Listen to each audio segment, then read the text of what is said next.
বৃহস্পতিবার রাতের ঘটনা। জিতু কমলকে নাকি জি বাংলার জনপ্রিয় ধারাবাহিক চিরদিনই তুমি যে আমার থেকে সরিয়ে দেওয়া হচ্ছে। কেন এই ধরনের গুঞ্জন ছড়িয়েছিল?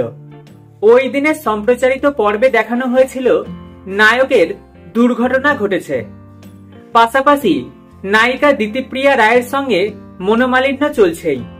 ব্যাস, এটুকু আগুনে ঘি ঢালার জন্য যথেষ্ট।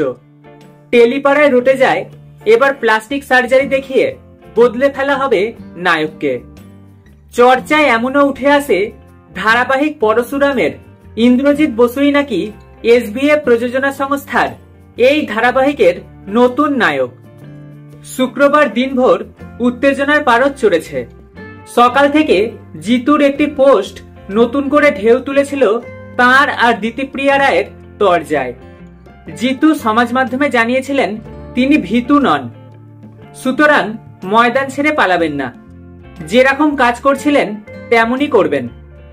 চ্যানেল কর্তৃপক্ষ, প্রযোজনা সংস্থার কাছে তিনি দায়বদ্ধ। ব্যাস, নায়ক বদলে যাওয়ার গুঞ্জন বেড়ে দ্বিগুণ।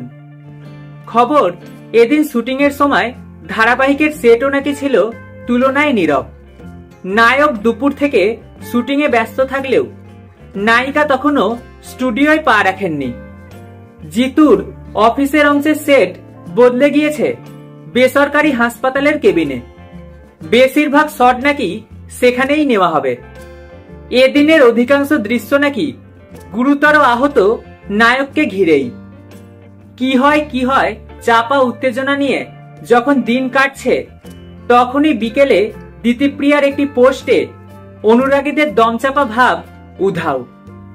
নায়িকা লেখেন, প্রযোজনা সংস্থার হস্তক্ষেপে সহ অভিনেতার সঙ্গে সমস্যার সমাধান হয়েছে।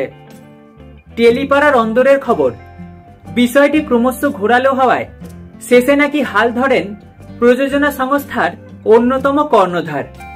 তিনি বৃহস্পতিবার রাতে নাকি জিতুর সঙ্গে আলাদা করে কথা বলেন, জানতে চান নায়কের কাজে কোনো আপত্তি আছে কিনা, কিংবা তিনি নায়িকার সঙ্গে আগের মতোই স্বচ্ছন্দে অভিনয় করবেন কিনা।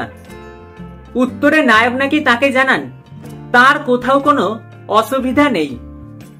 একইভাবে প্রযোজক নাকি কথা বলেন দিতিপ্রিয়ার সঙ্গেও। এইভাবেই সমস্যা মিটিয়ে দেন তিনি।